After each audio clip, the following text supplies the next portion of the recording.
Let me tell you about my city. It's wild gritty.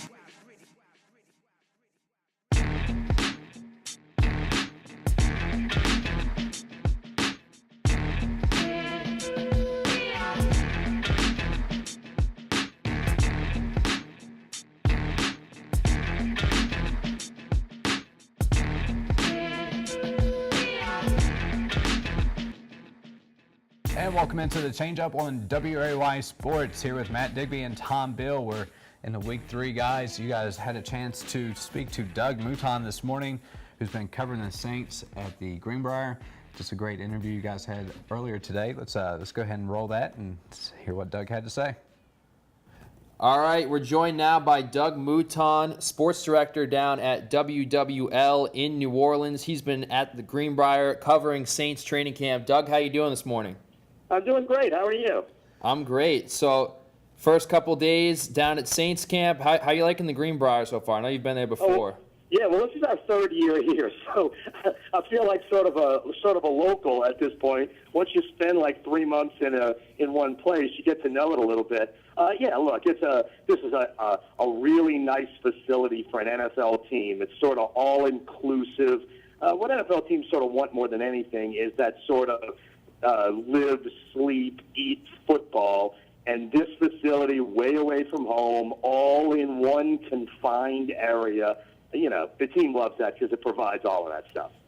Yeah, and head coach Sean Payton has had rave reviews for the resort over the past several years, and he's been very firm in one sense that that for all the struggles the Saints have had the past 2 seasons, having training camp at the Greenbrier is not one of those reasons why they haven't performed as well as they would have hoped to in the past few seasons. What's the New Orleans media's take on that?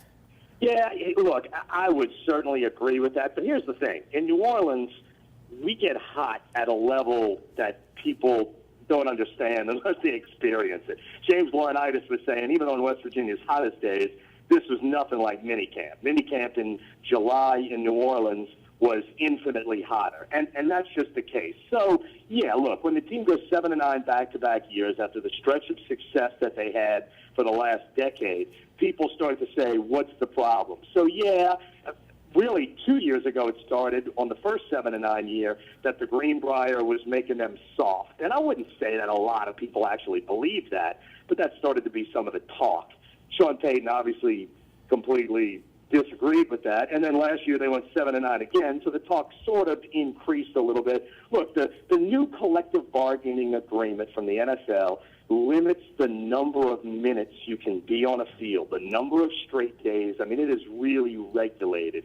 And the Saints feel like they can get better work here without having to stop and take 100 hydration breaks than they would anywhere else. I don't think it has anything to do with it. I think the Saints 7-9 for 2 years in a row had a lot to do with their Super Bowl team kind of getting old and moving on and having to rebuild from scratch.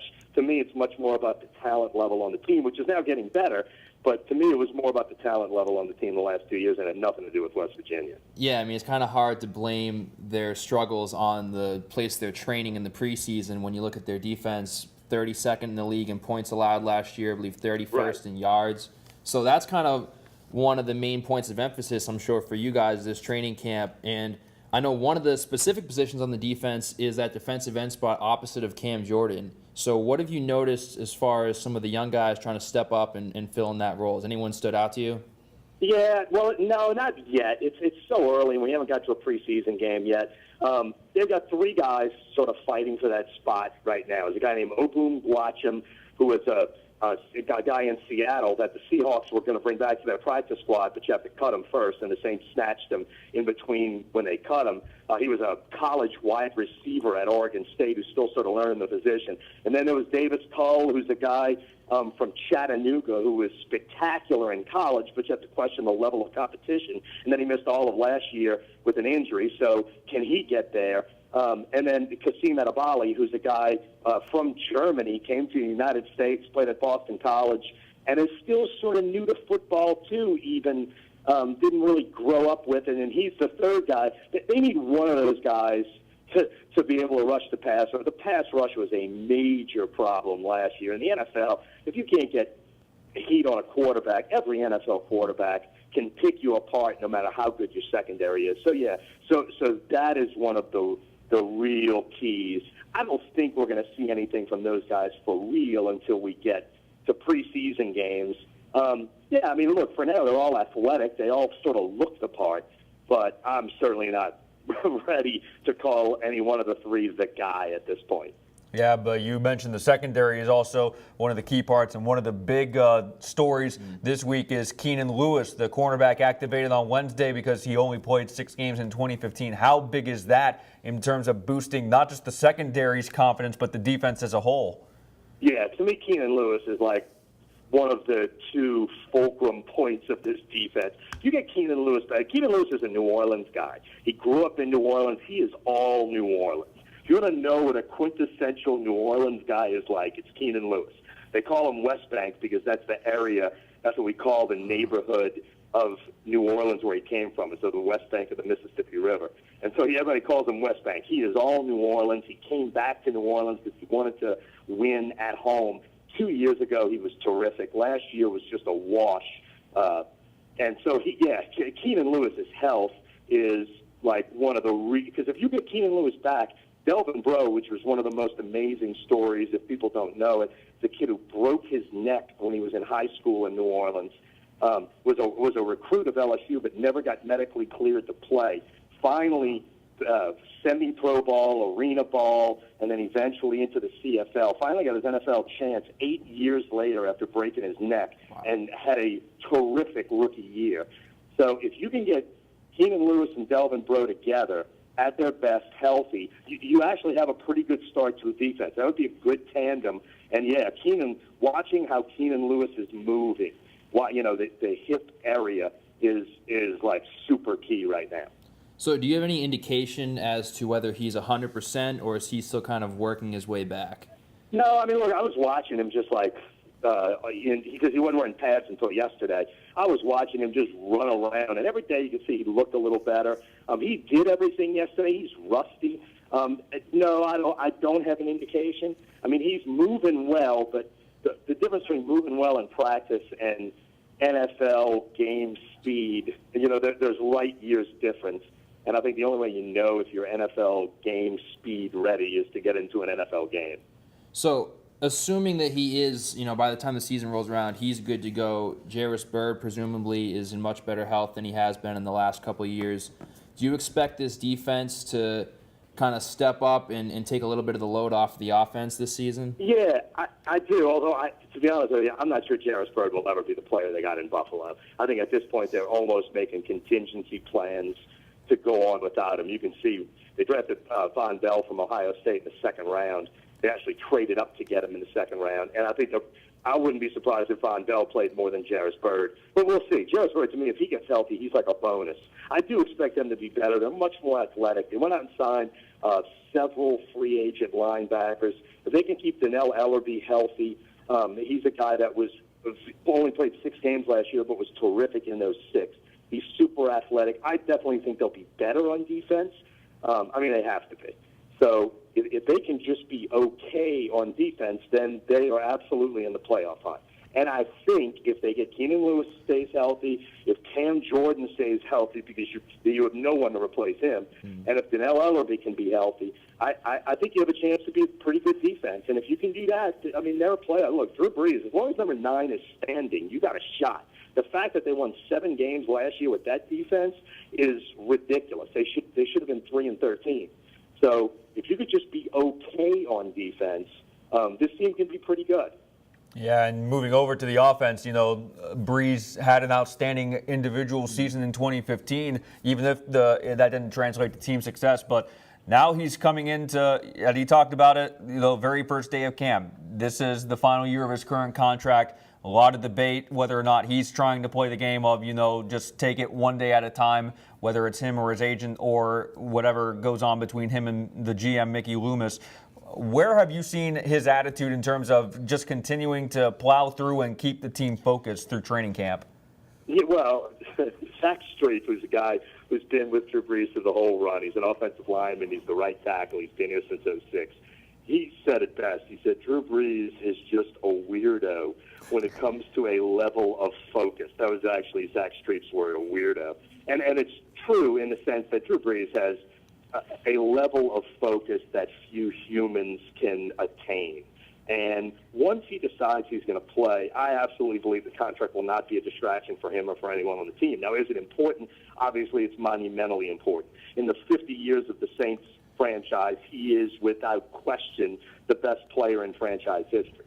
So, obviously, you'd like to keep him. And one thing he said on the first day, and it was a message he was sending, was he said, I can play this game at this level for 5 more years minimum, which certainly I took to mean he wants a 5-year deal, or at least something close to it. At this point, the Saints have not been willing to invest a 5-year deal in a 37-year-old quarterback, so we'll see how that plays out. He says he won't negotiate once the season starts.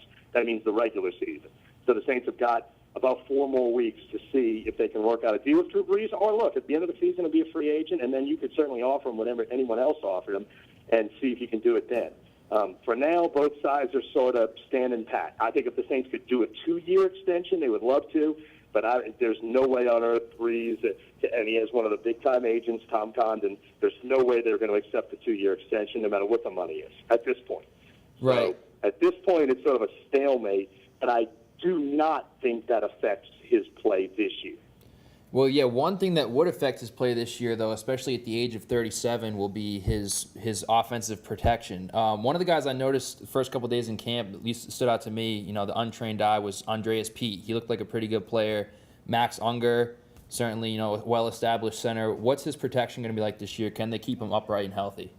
Well, I can say this. The first 5 are good. Zach Street's having a good camp, and actually the best offensive lineman they have is Teron Armstead. He was a 3rd-round draft pick a few years ago. This guy is spectacularly athletic for a left tackle, one of the best left tackles in football. Now, he is out right now. Sean Payton said at the beginning of camp that that he'll be fine, that it's not a big deal. They have yet to put pads on him yet, and maybe that's just to protect him because he won't need a full training camp. He's the guy. Look, the first 5 are terrific, but like most of the Saints offense, they're super thin. If you get past the first 5, if 2 guys get hurt on the offensive line, they could have real trouble. The first 5 I love, but they are paper thin beyond that. Yeah, and so what about his weapons for this season? I know there's a really young receiving core. You're bringing back Cooks and Snead, who had great years last year. They're still very young. What do you get a sense of that receiving core, like some of the younger guys like Michael Thomas, and then even bringing in a veteran like Hakeem Nicks? Is it going to be any kind of drop-off? Well, look, I honestly thought last year the fact that Drew Brees put up the numbers that he did with his weapons was absurd. The Saints receiving core last year was certainly not in the top half of the NFL. You had Willie Snead, who was an undrafted guy who wasn't able to catch on anywhere. The fact that Drew Brees got as much production out of that unit last year is a credit to how good he is. I think that unit is significantly better this year. Mike Thomas, the 2nd-round pick from Ohio State, has been terrific. Willie Snead is now your number 3. And then where you also got better, Ben Watson had a huge year for the Saints at 35 years old. Kobe Fleener now, who they went out and got in free agency from the Colts, Kobe Fleener is far more athletic and a bigger target in the middle. So between Fleener and Mike Thomas, I think his weapons have dramatically gotten better. I don't think there's any problem with the offense. Now, the thinness of the offensive line is a problem. The fact that you've only really got 3 wide receivers. If one of those guys goes down, then you got to go find somebody. Who the 4th wide receiver is anybody's guess. But I think the weapons are better, and I think the offensive line is solid. I don't see any reason the Saints – and look, here's the thing, too. The Saints have had a top 5 offense since Sean Payton and Drew Brees have been together. Every year, no matter who's in front of them, no matter who's catching passes, they've been a top 5 offense. I see no reason they can't be a top 5 offense again. Yeah, they've been together in New Orleans for about a decade, and they've been talking a lot about helping out with the construction of White Sulphur Springs and how similar that was to the rebuilding of New Orleans, 10 years ago or just over 10 years ago after Hurricane Katrina. What did you see in the days leading up to training camp in terms of how they approached that rebuilding process? Yeah, you know what? Definitely the flood. If anybody can understand what this community is going through, it's those of us who come from New Orleans. We've certainly been through this on a massive scale with Katrina, where the biggest difference when you talk about Katrina was that people literally couldn't return to their homes for, in some neighborhoods, 2 or 3 months. Literally, the National Guard would stop you from getting into your own neighborhood. You couldn't see your own house for a couple of months. I mean, it was a situation that happened in America that has never or probably will ever happen anywhere else. And there are still a few guys around, and certainly from an organizational standpoint, a lot of guys who work in the staff who went through that. So this is an organization that has had a heart towards those kinds of situations. And you could see that day. I mean, we went to that park, and I hate to say this, just from sometimes in the media you get skeptical, especially when people call a press conference because they're doing something good. You know what I mean? You wonder if it's just a photo op or if they're really doing something good. Right. But I tell you what, they were out there for hours in that playground, and they were doing legitimate, real, physical work. And I think there's an enormous value to that, just from a mojo standpoint, but also from the team building and from just understanding what's important in life. New Orleans wouldn't be where it is without the ridiculous number of volunteers who came from across the country to help rebuild stuff for free. So if this is the tiny way that New Orleans can give back, you could see it in every one of those guys. They were happy to do it. Yeah, and so that certainly creates an even stronger bond between the Saints team and the community in West Virginia.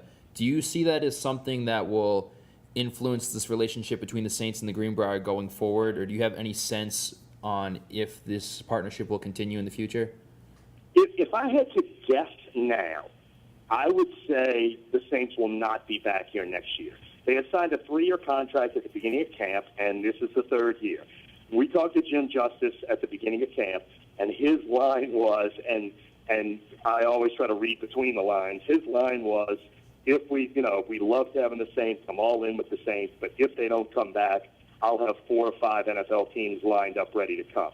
So he clearly is prepared for the possibility that the Saints won't be back. And the Saints said a similar thing. And look, Mickey Loomis said after last season, they think it's important in training camp to mix things up. And if you look at the Saints' history, they have done a lot of 3 years here, 4 years there, 2 years here. Their training camp has changed locations. Look, I was covering the team in the 90s, and we spent, I think, 5 summers in La Crosse, Wisconsin. They called it the Cheese League. There were like 6 teams practicing in this little quadrant of the upper Midwest, and the Saints were at the University of Wisconsin-La Crosse.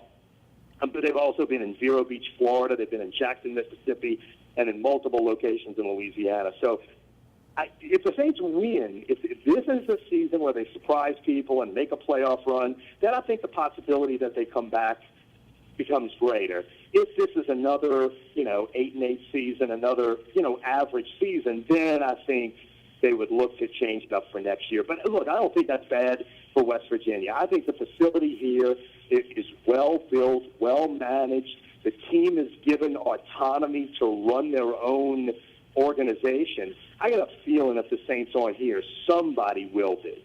Yeah, and that happened last year, for example. The Arizona Cardinals, the way their schedule aligned in 2015, they had back-to-back games on the East Coast. So instead of flying all the way back to Glendale, they would stay here at the Greenbrier for a couple of days. Is that something you could imagine the Saints doing in the 2017 or 2018 season? Yeah, absolutely. Yeah, and look, they're already doing it this year. This is one of the weirdest training camps of all time. They're here in West Virginia. Then they go to New England for 2 practices and a game. Then they come back to West Virginia. Then they go to Houston for 2 practices and a game. And then they wrap up training camp in New Orleans. So, yeah, I think the idea of bouncing around a little bit, no doubt. I think this facility will see NFL teams, whether for a full training camp or, like you just said, for a week here or a few days there. I think this facility will absolutely have, you're right, it might be 2 different NFL teams for a week each. But I think this facility will absolutely have an NFL presence next year. Absolutely. Well, we certainly appreciate the time. Doug Mouton, the sports director from WWL New Orleans. It's been great seeing him out at Saints camp, and we'll be there a couple more times during the Saints stay here in West Virginia. Doug, good talking to you. Thanks for coming on the Change Up. Look, thanks for having me. Thanks, Doug. Love to have you again sometime. Absolutely. Yeah. All right, take care. That was Doug Mouton, the sports director of WWL TV in New Orleans, and a lot of positive things, like he said. The Saints, they do like the facility, but again, it's not necessarily the fans say whether or not the Saints come back here for training camp. But of course, yeah, that excuse is going to come up. Is the Greenbrier making them soft? The New Orleans media don't think so. He said right off the bat. Yeah, I think anybody who looks at it, and especially when you actually come up to the camp and you see them in action, I mean, they're working hard out there. To blame it on the camp, I think is a little ridiculous. I think clearly they have a talent problem on their defense, and that stems from maybe some bad contracts and things that have tied them up in the salary cap these last couple of years. So that's the issue. But what it comes down to is this deal expires at the end of the season.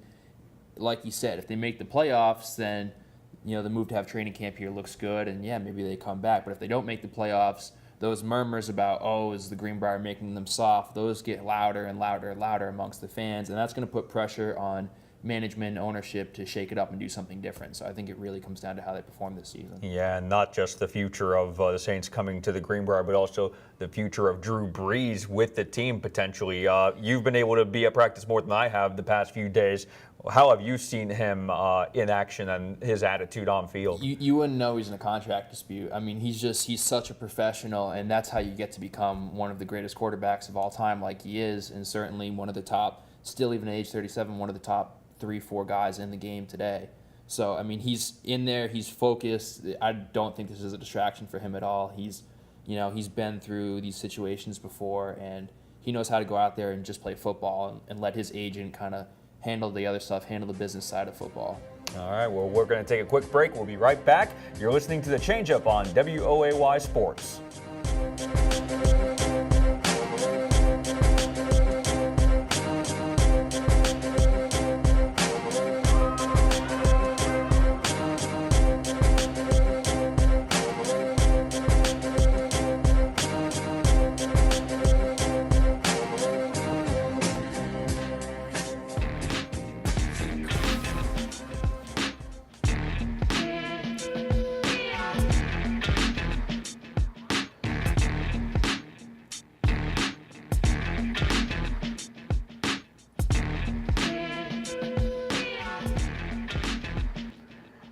And welcome into the Change Up on WAY Sports here with Matt Digby and Tom Bill.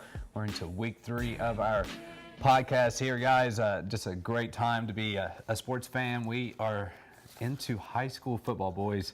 You guys have been out at practice here locally, doing some previews for the station, and you guys will feature those on our 6 o'clock shows here in the next couple of weeks. Just tell me, I mean, is the excitement level here, Matt? Is it ready to go for high school? It really is. I mean, I've been able to get to places like Millwood Trail, Woodrow Wilson, Nicholas County. I mean, we'll be going to Oak Hill the next couple of days. Number one thing I've seen is they're finally ready to just get back into practice. It's been a summer too long in a lot of their opinions, just waiting and waiting for practice to finally get underway. And I'm sure it has been for all of us, just waiting for August 26th and when teams finally hit the gridiron for week 1. How fun is it to watch those young men doing bear crawls in the summer heat in August, and you're just holding a camera? Yeah, well, yesterday it wasn't so much the summer heat, but it was the rain they were going through. I was out at Pikeview and Meadowbridge, and I mean, you can get the sense of excitement. The coaches, they love it. They wish they could do this year round, but the players certainly too. One of the common things I noticed was the strength of the conditioning programs that these guys have gone through in the offseason, at least in terms of what they were telling me, was they've all been working out a lot, running a lot, getting in shape, and it just speaks to the level of excitement and commitment that all these players have for the new season. They've been just dying to get back on the field. This is their first chance to finally do that. Would you guys agree the one thing maybe that you've seen consistently is the lack of a quarterback position in high school sports here, is that you see a lot of these guys running a wing tee or a double back formation, just depending on that running back and that running game, even with a quarterback?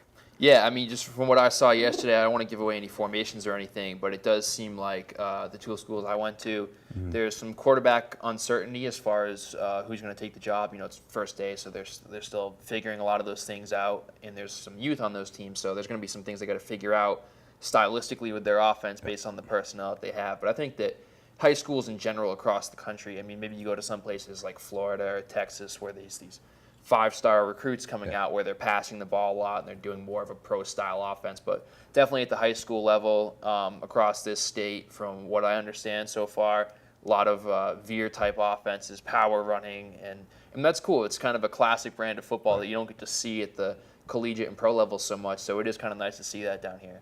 I mean, fundamentals is really what they're into right now, just proper tackling techniques and stuff like that. And like Tom said, you have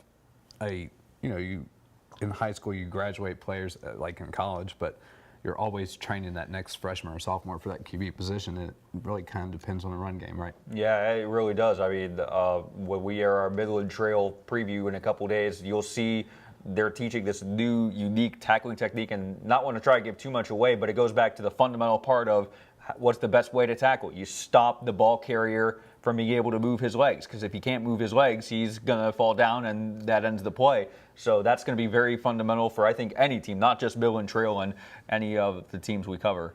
Yeah, and fundamentals are so crucial, especially when you talk about the safety of the game. And, you know, in recent years, there's been a lot of legislative changes in football at all levels to reduce the number of fully padded practices and, you know, full contact that's allowed. So it places an even greater emphasis on teaching those fundamentals in the limited amount of time that you have, because proper tackling form and just being smart about your body and protecting yourself from hits is so crucial to staying safe out there, as well as playing good football. Is there any teams that you're more excited to see now that you've been out, you know, for this first week out here? Is there any team kind of standing out to you? I wouldn't say any teams. I would say a lot of the teams that have the first-year head coaches. We're talking about Woodrow Wilson. We're talking about Meadowbridge. We're going to be headed out to Westside. They have a new coach, first-year head coach, and Darren Thomas. He's back this year.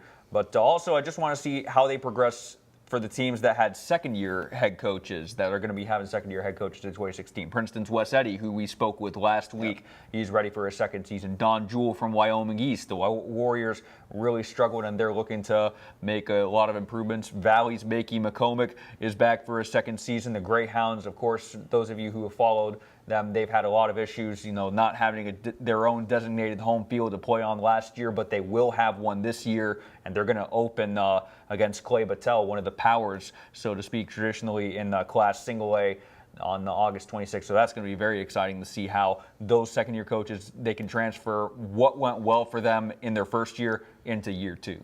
Yeah, and it seems like a lot of these teams are going through some sort of a transition, whether you talk about a second-year coach who's, you know, got 1 year under the belt now and he's trying to build off that experience and take his team to the next level, or you talk about a Pikeview who was so young last year and they struggled, and now this year they've got some guys who are still kind of young, but they've been through that adversity and they want to try to make a step to the next level. Or you talk about a Meadowbridge where you have a first-year head coach in Dwayne Reichert taking over for Larry McClintock, who was there for 47 seasons, and they have a 6-year tradition of going to the playoffs. The last 6 seasons they've been to the postseason, and now new coach steps in, they lose a few guys, and there's that pressure to maintain that same level of success. So there's a little bit of uncertainty with the changeover, but it's exciting at the same time, all across the board, it seems. I was just curious, how was it for you going there, just seeing the attitude of the players? Because, yeah, it is always a challenge anytime you have a first-year head coach, but Dwayne Reichert has been in the system for many years. He's played at Meadowbridge when he was in high school, so he knows them, and the players know him as well. So it's not a situation of a guy coming into a completely new situation. Yeah, it was really interesting to see, because these guys all definitely have a high level of respect for Coach Reichert. From day one, they really look up to him and take him seriously, and he doesn't need to be like a yeller or really, get after the guy. I mean, first day of practice, they don't have full pads on or anything, so it was a little more laid back, and it wasn't as intense as you might see in a fully padded practice. But it's clear, even just from that these guys have a lot of respect for him. And so I think I don't know if their talent level is going to be the same as it was last year, but these kids definitely have a lot of heart, and they're willing to play for their coach. I think when we talk Class Single A in our part of the state, especially in this Fayette County region. I think Fayetteville's a sleeper. I know it's my home team, but I think Fayetteville's a sleeper. You got Will Fenton, who's an all-star athlete in so many different. I mean, this kid can play basketball like unbelievable, and a great golfer. But if he takes the next step to be QB1 at Fayetteville, and if they get a little tricky with their formations and maybe put Fenton as a receiver because he's so daggone tall, you're talking about Fayetteville doing a lot of things on offense. The question is size and that defense being able to stop it. And they still need a running back. They're replacing some guys back there. But I think Fayetteville's going to make some noise this year. And you guys will preview Fayetteville next week, right? Yeah, absolutely. Yeah, we'll be headed out to see Coach Moneypenny and the Pirates. And one thing I saw from them last year was they performed so well the first 3 games of the season, getting out to that 3-0 start. Then came week 4. They had a tough rivalry game at Meadowbridge, and the Wildcats would go on to win. And then for Fayetteville, they could just never really recapture that momentum. That was the biggest thing I saw in terms of, and that happens for any team. It's not fair to. Well, it happened with Fayetteville because Willie Fenton knocked his hip out of place. That's true, yeah. Will Fenton did get injured week 2 against Valley and didn't come back until the Midland Trail game. But it always happens for any team. You know, you try to maintain that positive momentum, but then once you get that first loss, it's not difficult at all to lose that kind of momentum. And I think, unfortunately, that is what happened with Fayetteville. Yeah, these things run in a cyclical nature because, as we mentioned, colleges graduate players as well as high schools, but in college you get to recruit guys and bring in the best possible talent that you can find from all over the place. High schools, you're really at the mercy of the people who live in that area. They're talking about public schools, so there's not really a recruitment process. It's just whoever's in that town. So naturally, there are going to be some years where you graduate certain guys, or if there's some injury, that have recruiting processes. It brings the talent level down. Well, that may be, but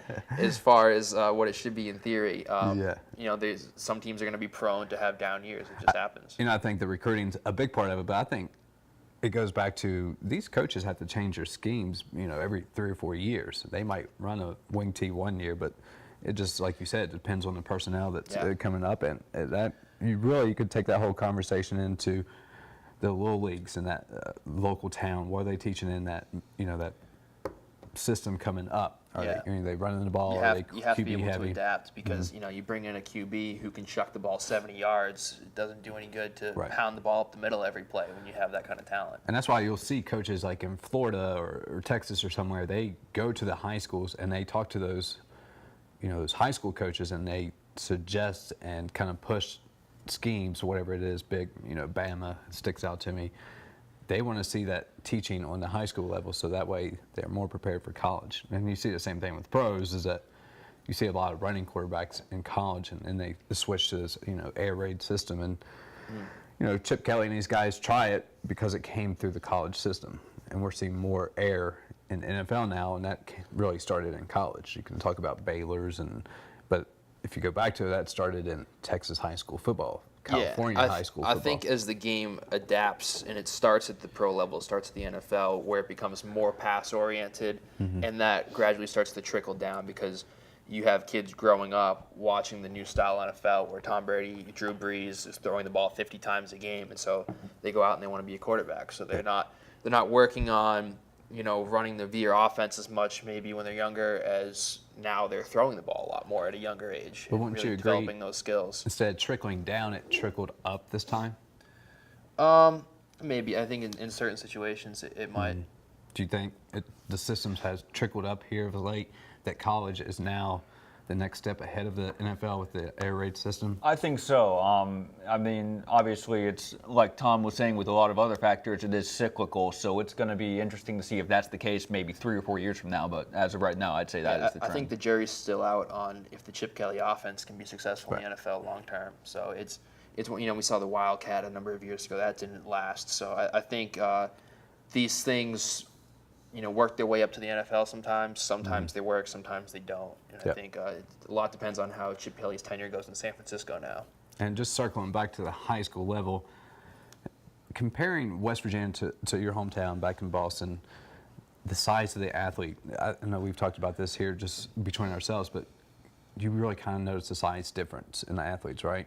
Have you seen that more so? The 2 schools I was at yesterday, to be honest, a lot of the kids, and granted they're younger programs. So a lot of the kids were pretty small. There's a lot of freshmen out there, 14 years old, going out, and that's going to be one of the major challenges is some of these teams who have to roll out freshmen and sophomores against 18-year-old, adults. Yep. That's going to be a big challenge. Certainly in Massachusetts, it's the same way. The closer you get to Boston, generally the bigger the teams are as far as size. I grew up about 45 minutes outside of Boston, so it's a little bit smaller. So it's probably more comparable to what I was seeing yesterday with some of these teams. And that just goes back to strength and conditioning and how big of a key role it plays in high school sports, right? It really does. I mean, you talk about the guys, how excited they are to hit the weight room. Again, going back to just that general excitement of the waiting's finally over for preseason. Now you can worry about preseason. Now you can wait until week 1 of the regular season. So again, strength and conditioning is going to be key, and also proper technique. I mean, that, like we were just mentioning, the Midland Trail tackling technique that I'm sure a lot of other schools might be using as well. We might not know it yet, but it's all about preserving a body for 11 weeks of a season plus the playoffs. Got an early prediction for me?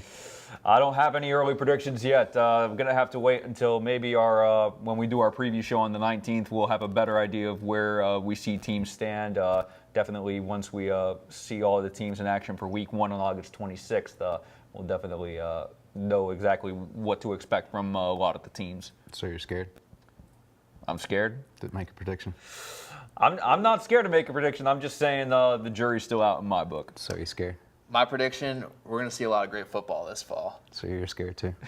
Hey, this is my first team. You got to understand, this is my first time around. I haven't seen any of these teams in game action yet. So I'm experiencing this all from the first time, and I'll get a better sense of it as we go through these training camps here and really preview the season. But I'm just excited to see all these teams in action, and then I can make that determination based on what I've seen on the field. I'll say this. We'll see at least one team make the playoffs. Are you serious? We just got, with the statistics, I mean, mark it down, you folks. Gotta take, we got one team in the playoffs. You got to make a smart prediction right now, and my smart prediction is at least one team will make the playoffs. That smart prediction just made us all dumber. All right, I'm going to go prices right on. I'm going to say 2 teams make the playoffs. Just one up them. All right, I apologize for Matt Digby. You want to tell the fans I'll beat you at golf Saturday? Oh, you're got to bring that up, aren't you? So I'm hearing David's the better golfer between the two of you, but it sounds like you got a little bit of a rivalry by here. one stroke and one time. I mean, I don't know. Maybe next time we play, who knows? It might be different. Golf's a funny game. If you break out the driver. I did break out the driver. I don't know what. Yeah. The funny thing is, Grandpa over here. The funny thing is, when we do Point 9 Day coming up in a couple of days, I'll be breaking out the driver plenty. You heard it here, folks. Play 9. Matt Digby Play breaks 9. out the driver. Seriously though, you're one playoff team. As of right now, I mean, I don't. I think we'll definitely have more as the week goes on, and we'll see. It all comes down to the first week because you really never know until you see them in pads and then you see them on the field. That's 2 great political answers you boys gave me. You guys running for office? I am. Hey, I accept Tom's, but They could use my help. Someone could use my help on that. make it great again, bro. All right, guys, let's move on to something that really bothered me all week, and this still bothers me, is this AP poll, all-time AP poll that came out. Matt kind of broke it down for me and told me that they're really going off the rankings. If you haven't seen this, AP released the top 100 college football teams of all time. They had Ohio State, which around here makes a lot of us skin crawl a little bit, I guess. That's the #1 team of all time. It's a good program. It is a very good program. Of course, the Ohio boy over here says it's a good program. Do everything nice and clean, too. I didn't say that. I'm not saying that. Buy the book over there with Urban I'm not Meyer. saying that. Has Urban Meyer had a player who hasn't been arrested this offseason? I read a statistic about 75% of that 2008 Florida team has at one point or another been in trouble with the law. Yeah, that sounds about right to me. Including the great Aaron Hernandez, who we remember not so well. Baby Jesus Tebow. Yeah, Tebow's it's a bunch of guys who've been arrested and Tim Tebow on that squad. Pretty So much. that'll be an interesting reunion. Well, Timmy made us all dumber on Good Morning America this past year, so We'll leave him alone, I guess. Let Timmy be. Go against God. But yeah, like you were saying, AP, this is their 80th anniversary of releasing the poll. Can you believe it's been since 1936 they've been releasing that AP poll? But yeah, they could put together a list of the top 100 teams from that year. And what they did, I'm pretty sure the format was basically just how often each team appeared in the poll. Because you take a look at the number one all-time team, Ohio State, they appeared in 77.24% of all AP polls. Oklahoma was 71% at number 2. Notre Dame, number 3, was 69%. So I think it's just on that and not necessarily on the success come postseason with winning national titles. Because That's why it's pure crap. It's if you say it's on success of the postseason when you win the actual daggone championship. Every year, the same teams are going to be in the top 25 preseason poll and the first week poll. They're always going to put Ohio State in that poll. They're always going to put Oklahoma in that poll, Notre Dame, Alabama. If you're going to judge a team, you judge a daggone team off the wins, the championships. And by far and away, Alabama is the best team in the history of college football. Far and away. And this year, they'll be even better. When you take a look at that, yeah, I agree with you. I just think maybe if they were to do, because what they're going to do is also look at each several decade that's been, so from the 1930s, from the 1940s, this decade upcoming that they're going to release, it's going to be Alabama by far, and the results prove it. But taking a look at, maybe the 80s, not so much. We might not see Alabama up there because that was kind of where they went through a lull after the Bear Bryant era. But it's all a matter of eras in a way, depending on what criteria you want to put in. Okay, if you do it that way, by eras, Miami dominated the 80s and early 90s. Still yet. And some of the 2000s, too. Yeah. Miami, were they down at 13 on this list? Yeah. I thought that one seemed a little low to me, to be honest. But I stopped being surprised by AP rankings a long time ago. I mean, those kind of just fall where they may, and I really put more stock in the coaches' polls and things like that. I mean, if you think between LSU's ranked on this poll at 11, Miami's 13, Mm-hmm. Penn State's above Miami at 12. LSU and Penn State have a combined 4 wins in national championships. Miami has 5. Penn State's got 2, and they haven't won since '86. Yeah, and they're ahead of we're talking about the U. Yeah. Talking about they made 2 30 for 30s on these guys. They have, yeah. I mean, they're. But I mean, the U was so down for so many years before. Yeah, I What's his think name? that's the Howard explanation for Schnellenberger, let alone Schnellenberger. Jimmy Johnson, yeah. I think that's the explanation for their ranking is that before those outstanding. I mean, you look at those eras themselves. Maybe some of the most dominant eras we've ever seen one program have in college football. But before all of that, no one really knew Miami football.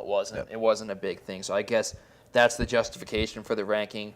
But I mean, you want to talk about programs that have seen the most dominant runs. It's Miami. It's the Bear Bryant, Alabama, as well as this recent group with Nick Saban. Mm-hmm. It's those types of teams. USC in the early 2000s with Matt Leinart and Reggie Bush. Those are some of the most dominant programs that we've seen as of recently. I mean, and they mentioned here the whole debacle in 2003 when Oklahoma lost the Big 12 championship game to Kansas State, yet inexplicably ended up in the BCS championship game against LSU. LSU ran over them, but LSU shouldn't have been playing Oklahoma. They should have been playing USC. USC beats Michigan in the Rose Bowl, and the AP goes ahead and gives USC the national title. Was that the year that didn't LSU get like a piece of it or something? There was some kind of weird. LSU won the BCS title and the coaches poll title, but the AP went to USC. That was exactly what the BCS was trying to avoid, and it happened.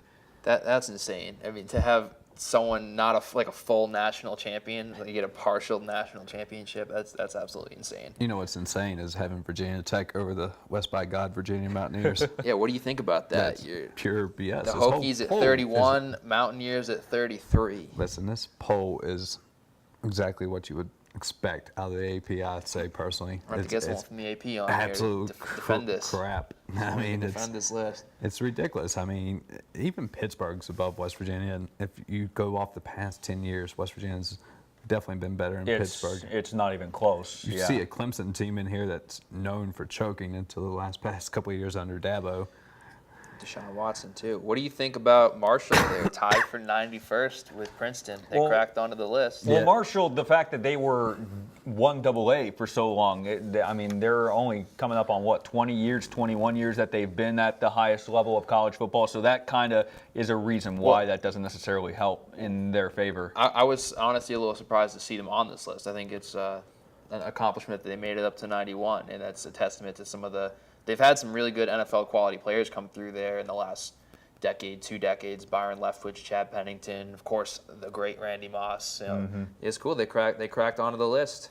Yeah, but also going down to the 90s, we're seeing teams that were playing before our parents were even born. Teams like Iowa Pre-Flight, a wartime all-star squad that growing up in Ohio, hearing a lot about Ohio State history, and they would play Iowa Pre-Flight, back in the 40s, and good old Seahawks, and teams that still play at the FCS level now, like Columbia, William and Mary, Duquesne, Villanova.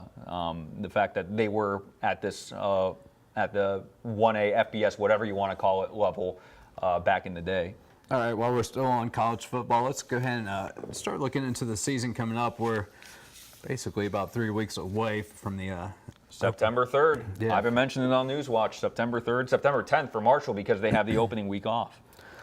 What do you think about that, by the way? A bye week, first week of the season? Isn't that a little weird? I'm not necessarily in favor of it either. I mean, yeah, it gives you an extra week, but it depends on who you're playing, too. I mean, if they're playing a big opponent, like if their Louisville game is kicking off the season, that's one thing, because Louisville is their, I would argue, major non-conference opponent in addition to Pittsburgh. But if you're kicking off the season on September 10th against FCS Morgan State, yeah, I don't see the benefit in having a bye week. Is that the school making that decision, or independent schedule makers in the FCS? It would have to be all through school because that FCS games are still purely money games in terms of giving the schools the money. So it would be a matter of the two schools coming together. It would definitely not be independent. It just doesn't seem to make a lot of sense when you could schedule that mid-season after, say, the Louisville game or something like that, where it could actually get a rest and break up the season a little bit, help guys recover from injuries, whereas beginning of the season, they're presumably as healthy as they're going to be all year long. They don't need the rest then. I mean, I'm sure Doc and the AD up at Marshall, Mike Hamrick, had this discussion.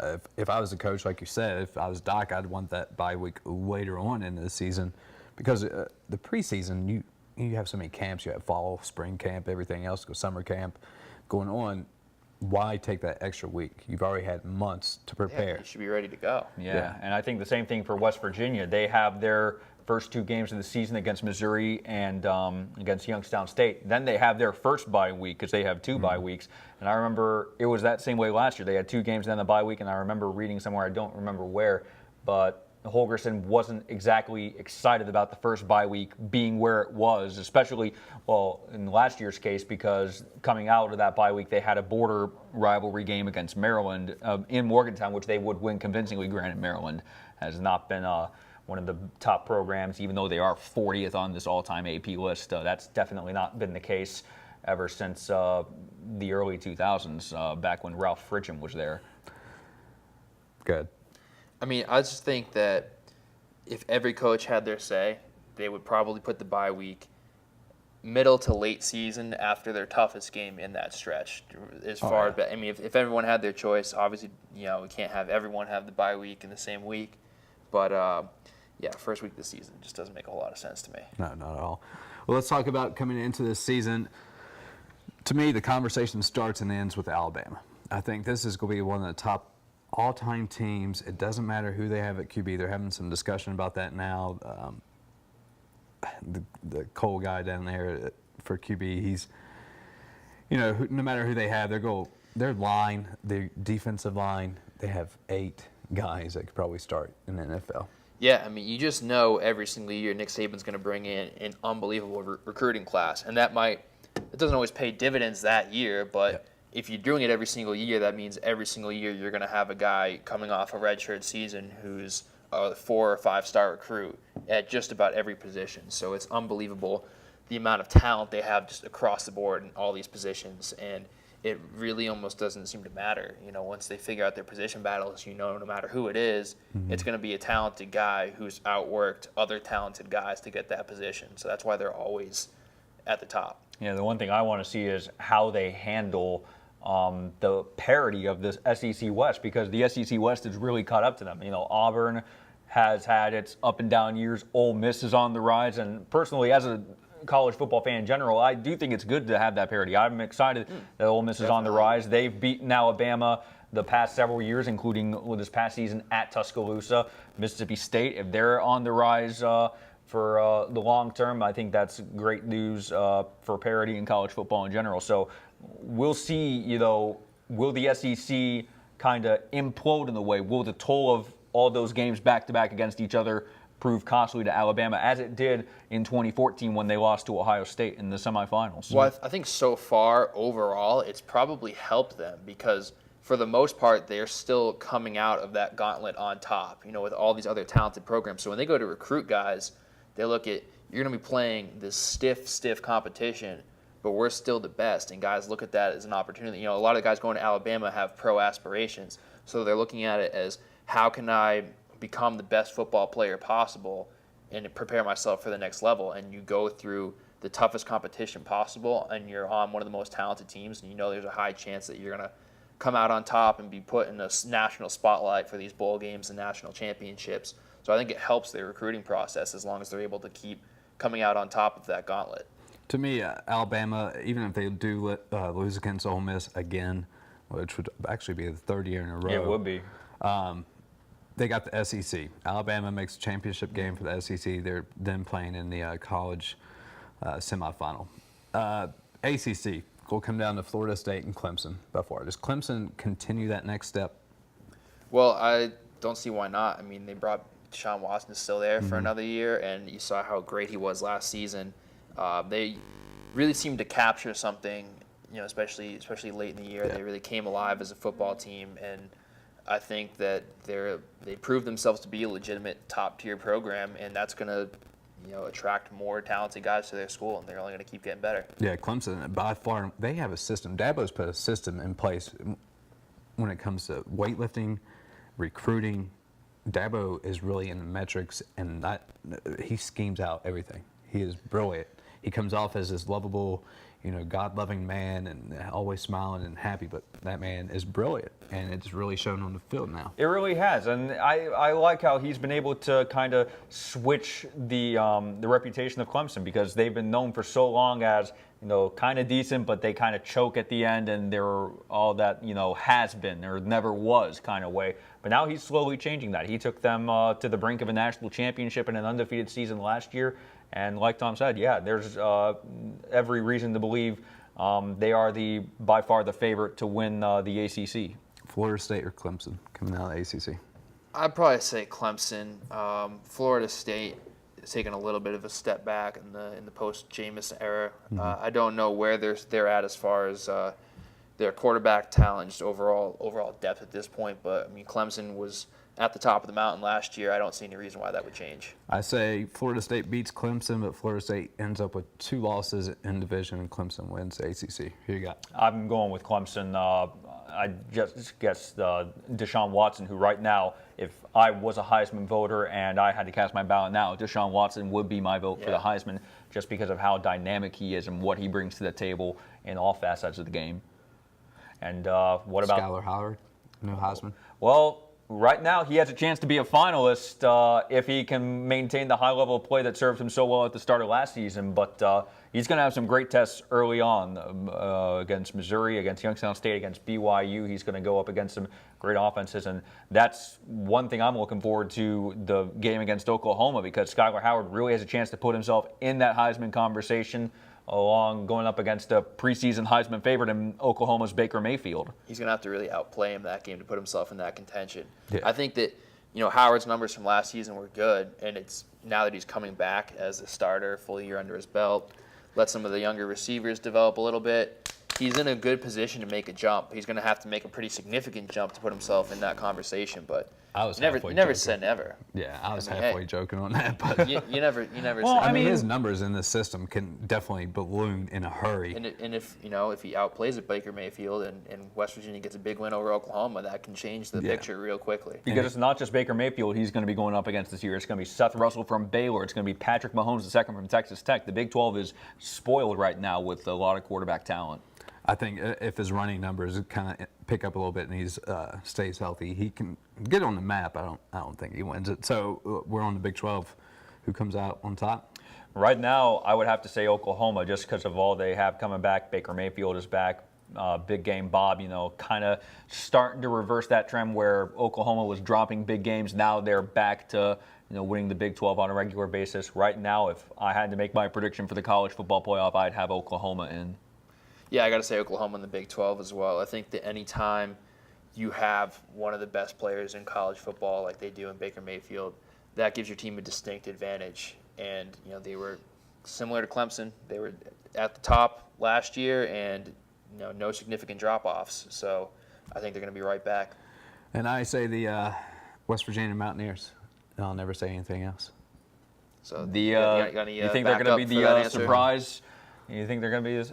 Surprise hell. What's Well, so surprising? The way I see it is, like we talked about when we had our very first podcast with Dale Wolfley, their schedule, they're on the bright side because Oklahoma's coming to Morgantown. TCU has to come to Morgantown. Baylor has to come to Morgantown. Only 4 road games, right? Yeah, only 4 road games against Texas. I mean, Texas, have they finally turned the corner under Charlie Strong or not? That's going to be interesting to see. Texas Tech, same deal with Cliff Kingsbury. Iowa State, they've always kind of struggled, but they've got a new first-year head coach coming in. Yeah, so Iowa State, I'm not too optimistic. Is excited about Iowa State. By the way, Cliff Kingsbury, former Tom Brady backup. I had to mention that. Had to throw it in there. Yeah.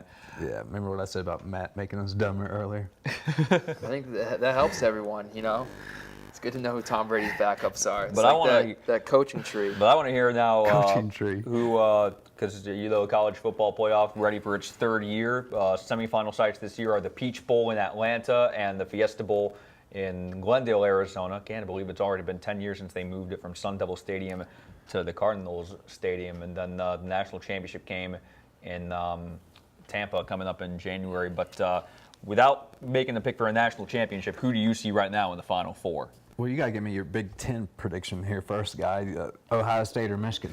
Right now it's going to be Ohio State. I think Urban Meyer, in my view, just genuinely has a better job of conditioning his players to be prepared at a better point than Jim Harbaugh. Plus, they have a lot of talent coming back with JT Barrett. You just said Urban Meyer gets his players better prepared than Jim Harbaugh. I mean, You're going to go against the Dockers? You talk about 40. Well, look how well the Dockers did in their first meeting against the Buckeyes. 42-13 on your own turf. I mean, he did bring in a good recruiting class this year, but I think you're probably right. Ohio State's probably a Big Ten champion. My Final Four, I'm going to keep it pretty basic. Alabama, Ohio State, Oklahoma, Clemson.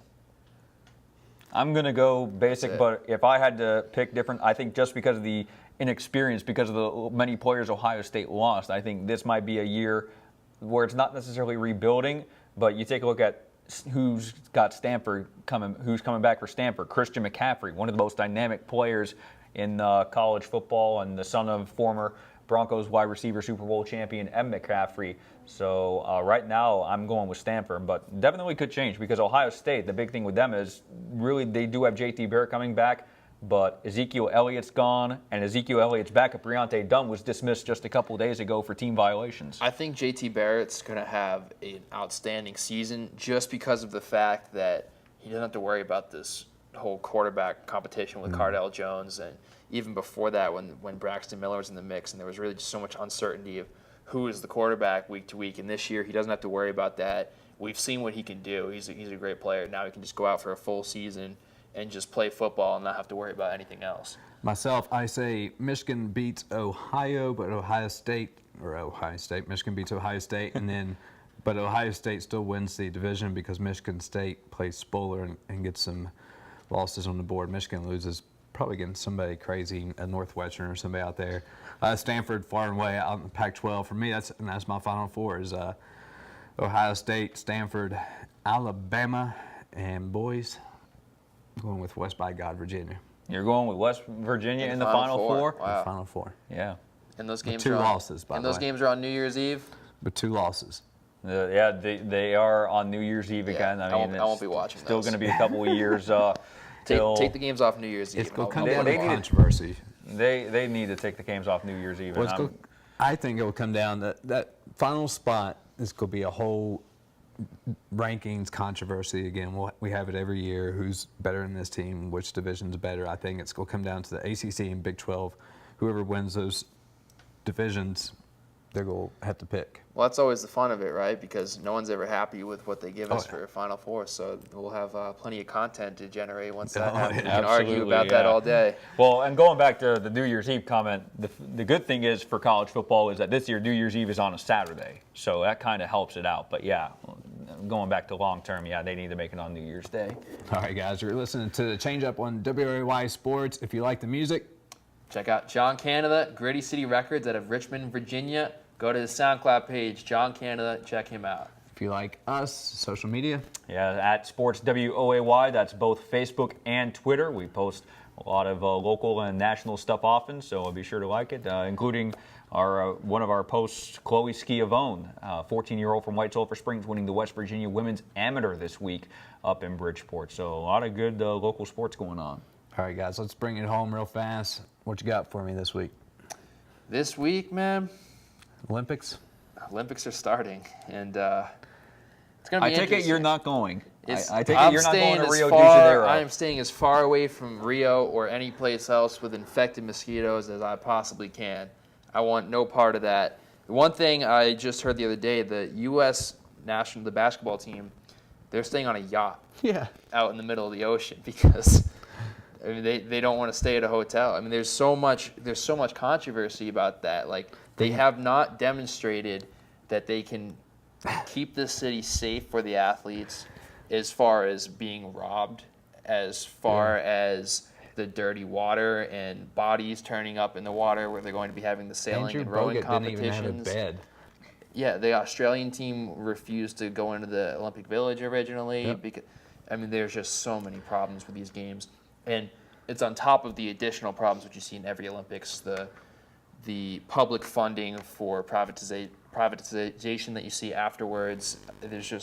There's always issues with the Olympics, and these are just added ones. And I think that this may lead to a serious look at how we do the Olympics I and a think so. possible revamp in the future. I mean, Mel is staying on a yacht that houses 300 people. 300. That's a whole delegation for the Olympics. Yes, and it they're is. all. We saw Hope Solo yesterday have a mask over her face, a net. You know, still talking about the mosquitoes and the Zika virus. And she was booed every time she touched the ball during their 2-0 win over New Zealand to open group play. All right, bring it home for us, Matt. Well, bring it home on my book. I'm going to go back to golf. The big news this week is that Nike Golf is discontinuing a bunch of its equipment, including no more golf balls, no more golf clubs, no more golf bags, which I think is going to be huge because me personally, I was a big fan of Nike's equipment, particularly their golf balls. I'm a big fan of the Mojo because for when someone golfs, I mean, someone might ask, you know, does ball really make a difference? You and I would know, being avid golfers, it really does make a difference, whether you're able to spin it or just hit it as far as you can, get a good bounce. So it's going to be very interesting to see who steps up now. Yeah. What does this mean for Rory? Does he change sponsorships? I'm assuming Rory would have to change sponsorships. I'm assuming also Tiger Woods, if anyone is interested, If if he's he not if he retired. decides to come back. If anybody could find Tiger Woods, or if he could find his golf game, that'd help too. That definitely wouldn't hurt. We'll probably see him in a couple weeks when he serves as assistant captain for the United States at the Ryder Cup at the end of September. But yeah, he will definitely not be playing for the U.S. And I'm going to bring it home with the Mountaineers. The season is upon us. I am generally getting excited here the more I read about camp going on and some of the videos we're seeing coming out. I think they're going to have a spectacular year. They're going to be young, defense especially, but I think Holgerson has a little bit of fire under him, and I think it converts into the players. I think he gets them motivated, and they make a run at it. Yeah, I mean, they're going to certainly be motivated. He knows he's probably coaching for his job, and you often see that will either lead players to get behind them and support them, or if they maybe don't have the same level of respect. In some cases, you see the players kind of abandon the coach. And I think we're certainly, in this case, we're seeing the former of those situations where guys really want to play for Coach And they've really had a good recruiting year, which is really his forte. He's recruited, a lot, and he's going into the Big 12. He had a lot of challenges with recruiting, especially when it came to the quarterback position and the type of offense he wanted to run. Mountaineers, big year? I think so too. I think the one thing we were talking about, the possibility of Howard talking himself into the Heisman conversation. I think some of the other individual awards, Tyler Orlowski, their offensive lineman's been getting a lot of preseason praise, a lot of attention on watch lists. I legitimately think he gets at least one award, maybe two. I'm trying to remember off the top of my head exactly which awards those were for offensive linemen, but he is definitely one to watch when the All-American lists come out at the end of the season. Yep. All right, guys. Well, you've been listening to the Change Up on WWL Sports. I'll do it for week 3. We'll see you, or actually week 4. 4. 1, 2, 3, 4. 4. Just like that. All right. We'll see you for week 5 next week.